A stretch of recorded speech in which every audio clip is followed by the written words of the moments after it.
আসসালামু আলাইকুম সুপ্রিয় চাকরি প্রত্যাশী ভাই বোনেরা। আজকে আমি টেন্স নিয়ে আলোচনা করব যে কয়েক সেকেন্ডের মধ্যে কীভাবে টেন্সটা মনে রাখা যায়, এই টেকনিক শিখবো ইনশাআল্লাহ। টেন্স মনে রাখার জন্য সহজ উপায় হলো, সর্বপ্রথম আমাকে একটা ওয়ার্ড মনে রাখতে হবে বাংলা, সেটা হলো লম্ব। লম্বতে 3টে লেটার আছে, ল, ম, ব। যদি কোনো ক্রিয়াপদের শেষে ল থাকে বা লাম থাকে সেটা পাস্ট টেন্স হবে। যদি ক্রিয়াপদের শেষে ব থাকে সেটা ফিউচার টেন্স হবে। আর ল, লাম বা ব না থাকে সেটা হবে প্রেজেন্ট টেন্স। তাহলে প্রথমে আমি কী ধরলাম, প্রথমে 3টা চেঞ্জ শিখলাম। আমি যদি বলি এখন যে আমি একটি পাখি দেখি, তাহলে এই দেখাটা এখানে ভাব, এই ভাবের শেষে আমার কি নাই, কোনো ল নাই, লাম নাই, ব নাই, তাহলে অবশ্যই এটা কী হবে, প্রেজেন্ট টেন্স হবে। এবার যদি আমি বলি আমি একটি পাখি দেখেছিলাম, তাহলে এইখানে লাম আছে, তার মানে এখানে কী হবে, পাস্ট টেন্স হবে। এবার যদি আমি দেখি আমি পাখি দেখবো, তার মানে এই ক্রিয়াপদের শেষে ব আছে, তাহলে এখানে কী হবে, ফিউচার টেন্স হবে। তো যখন আমি 3টা টেন্স বুঝে নেবো, এরপর আমাকে আবার টেন্স যেহেতু প্রধানত তিন প্রকার প্রেজেন্ট, পাস্ট, ফিউচার। এরপরে আবার টেন্সগুলোকে 4 ভাগে ভাগ করা যায়, তার 3 × 12।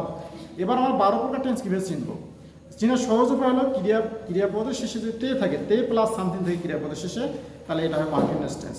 এই কন্টিনিউয়াস টেন্সটা আবার 2 ধরনের হয়, একটা হলো শুধু কন্টিনিউয়াস টেন্স, একটা হলো পারফেক্ট কন্টিনিউয়াস টেন্স। তাহলে কন্টিনিউয়াস টেন্স হলো তে যুক্ত থাকলে কন্টিনিউয়াস টেন্স হবে, আর পারফেক্ট কন্টিনিউয়াস টেন্স হলো তে প্লাস টাইম প্লাস তে উল্লেখ থাকবে। অর্থাৎ তে থাকলে শুধু কন্টিনিউয়াস টেন্স, আর টাইম প্লাস তে থাকলে পারফেক্ট কন্টিনিউয়াস টেন্স। তাইলে কোন কন্টিনিউয়াস টেন্স, কোন পারফেক্ট কন্টিনিউয়াস টেন্স সেটা বলা যাবে লম্ব। এরপর যেটা হলো সেটা হলো যদি আ থাকে 29 থেকে আ যদি ল থাকে, তাহলে এটা হবে পারফেক্ট টেন্স। তো এটা কোন পারফেক্ট টেন্স সেটা বলা যাবে কি লম্ব। অর্থাৎ আমি যদি বলি আমি ভাত খাইয়া আসি, এখানে আ আছে, তার মানে প্রেজেন্ট পারফেক্ট টেন্স। আমি ভাত খাইয়া আসছিলাম, তার মানে এটা পাস্ট পারফেক্ট, এখানে আ আছে, লাম আছে, এই জন্য কোন পাস্ট পারফেক্ট এটা বলা যাবে লম্ব। এভাবে যদি আ, তে প্লাস টাইম এগুলো যদি না থাকে, তাহলে এটা প্রেজেন্ট ইনডিফিনিট টেন্স হবে। কোন ইনডিফিনিট টেন্স, যে কোনো ইনডিফিনিট টেন্স হবে, কোন ইনডিফিনিট টেন্স হবে সেটা বলা যাবে লম্ব।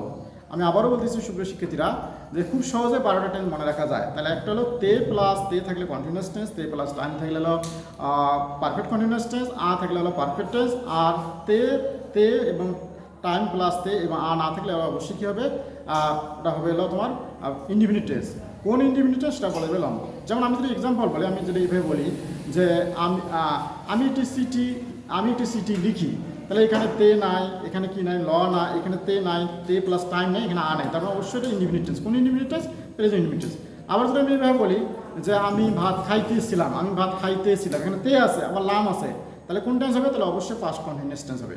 আচ্ছা, আমি যদি এইভাবে বলি যে আমি ভাত খাইতে থাকবো, তাহলে কোন কন্টিনিউয়াস টেন্স হবে, তে আছে আবার ব আছে, তাহলে অবশ্যই ফিউচার কন্টিনিউয়াস টেন্স হবে। এভাবে আমরা খুব সহজেই টেন্সগুলোকে আইডেন্টিফাই করতে পারি। আজকে পর্যন্ত কথা হবে ইনশাআল্লাহ নেক্সট ক্লাসে। আসসালামু আলাইকুম।